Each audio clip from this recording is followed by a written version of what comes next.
அரசியல்ல இப்ப ஹாட் டாபிக்கா இருக்கிறது போலீஸ் அதிகார மட்டத்துல நடந்திருக்கக்கூடிய அதிரடியான மாற்றங்கள் தான். இது எடப்பாடி பழனிசாமிக்கு கிடைச்சிருக்கிற வெற்றியா பார்க்கணும். ஏன்னா இந்த மாற்றங்களை இவரு ரொம்ப நாளுக்கு முன்னாடியே எதிர்பார்த்தாரு.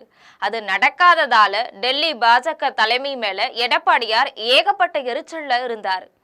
வழக்கமா தேர்தல் களம் சூடுபிடிக்கும் போதெல்லாம் தேர்தல் ஆணையத்துடைய சாட்டை IAS மற்றும் IPS அதிகாரிகள் மேல சுழலும் அப்படின்னு சொல்லுவாங்க. ஆனா இந்த முறை தமிழ்நாட்டுல மட்டும் ஏனோ அந்த சாட்டை சுழல மறுக்குது அப்படின்னு எடப்பாடியார் ஆதங்கமா இருந்தாரு.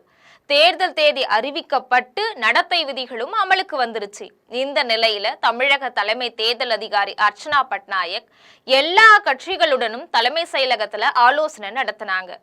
அப்போ ஒவ்வொரு கட்சியுடைய பிரதிநிதிகளும் தங்களுடைய கோரிக்கையை முன்னிறுத்தி பேசினாங்க. பாஜக சார்பில் கலந்துகிட்ட அந்த கட்சியுடைய மாநில செயலாளர் கராத்தே தியாகராஜன் திமுகவுக்கு செக் வைக்கக்கூடிய வகையில ஒரு விஷயத்த சொன்னாரு. அதாவது திமுகவுக்கு அச்சாணி மாதிரி அதிகாரத்துல இருக்கக்கூடிய காவல்துறை அதிகாரிகளை இன்னும் ஏன் நீங்க மாத்தல?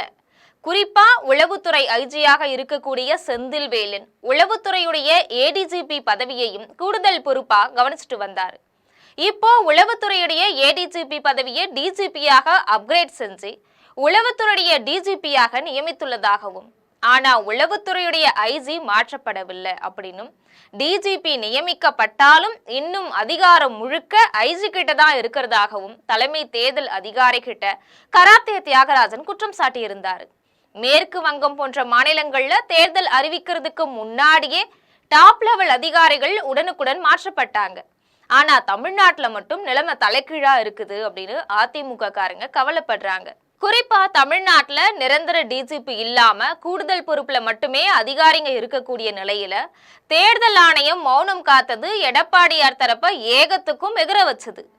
பொதுவா தேர்தல் நேரத்துல அதிகார வர்க்கத்துடைய கைகள் ஆளுங்கட்சிக்கு சாதகமா இருக்கும் அப்படிங்கிறது எதிர்கட்சிகளுடைய குற்றச்சாட்டு.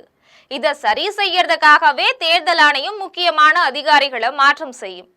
தமிழ்நாட்டுல தலைமை செயலாளர்ல இருந்து முக்கிய IAS அதிகாரிகள் வரைக்கும் பெரிய அளவுல மாற்றங்கள் நிகழல அப்படின்னு எதிர்கட்சிகள் உட்பட நிறைய பேர் குறை சொல்லிட்டு இருந்தாங்க. டெல்லியில இருக்கக்கூடிய பாஜக தலைமை இதுல தலையிட்டு கிளீன் ஸ்வீப் செய்யும் அப்படின்னு எடப்பாடியார் நம்பி இருந்தார். ஆனா அமித்ஷா தரப்புல இருந்து எந்த ஒரு சிக்னலுமே வராம இருந்ததால அதிமுகவுடைய ரத்தங்கள் கொதிச்சுட்டு இருந்தாங்க.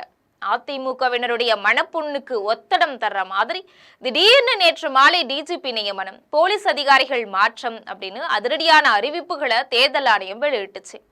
கிட்டத்தட்ட 8 மாசமா தமிழக DGP போஸ்ட் காலியா இருந்துச்சு. இது தொடர்பா தமிழ்நாட்டுல சூடு பறக்கக்கூடிய வாதங்களும் நடந்துச்சு. கடந்த ஆண்டு ஆகஸ்ட் மாதம் பொறுப்பு DGP-யாக வெங்கட்ராமன் பொறுப்பு DGP-யாக நியமிக்கப்பட்டார்.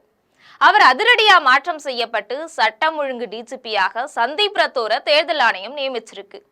அதே மாதிரி தாம்பரம் மாநகர காவல் ஆணையராக இருந்த அமல்ராஜும் தூக்கி அடிக்கப்பட்டு அவருக்கு பதிலா சஞ்சய்குமார் புதிய ஆணையராக அமர்த்தப்பட்டிருக்கிறார். மேற்கு மண்டல IG-யாக இருந்த அதிகாரிகளும் மாற்றப்பட்டு அந்த இடத்துக்கு ரம்யா பாரதி IG-யா தேர்தல் ஆணையம் நியமிச்சிருக்கு. அதே மாதிரி 2 மாவட்ட ஆட்சியர்கள் மற்றும் 2 காவல் ஆணையர்கள் மற்றும் 1 IG ஆகியோரையும் மாற்றியிருக்கு. அதன்படி கோவை மேற்கு மண்டல IG-யாக ரம்யா பாரதி நியமனம் செய்யப்பட்டிருக்காங்க. சேலம் மாவட்ட ஆட்சியராக இருந்த பிருந்தாதேவி மாற்றப்பட்டு அருண் தம்புராஜ் நியமனம் செய்யப்பட்டிருக்காங்க. தூத்துக்குடி ஆட்சியராக இருந்த இளம் பகவத் மாற்றப்பட்டு அந்த இடத்துல விஷ்ணு மகாஜன் நியமிக்கப்பட்டிருக்காரு. தேர்தல் நேரத்துல அதிகாரிகளுடைய இந்த அதிரடியான மாற்றம் அரசியல் வட்டாரத்துல மிகப்பெரிய விவாதங்களை கிளப்பி இருக்கு. இந்த நிலையில அடுத்தடுத்த மாற்றங்களும் நடக்க வாய்ப்பு இருக்கிறதா எதிர்பார்க்கப்படுது. இததான் அதிமுக உள்ளிட்ட எதிர்கட்சிகள் எதிர்பார்த்துட்டு இருந்தாங்க. இந்த புதிய அதிகாரிகளுடைய நியமனம் மூலமா தேர்தல் நியாயமாகவும் சுதந்திரமாகவும் நடக்கிறத உறுதி செய்ய தேர்தல் ஆணையம் திட்டமிட்டு இருக்கு. DGP-லிருந்து IG வரைக்கும் ஒரே நேரத்துல மாற்றப்பட்ட சம்பவம் தமிழக காவல்துறையில பணியாற்றக்கூடிய மற்ற உயர் அதிகாரிகளுக்கு இடையில இப்ப மிகப்பெரிய கலக்கத்தை ஏற்படுத்தி இருக்கு அப்படின்னு சொல்றாங்க.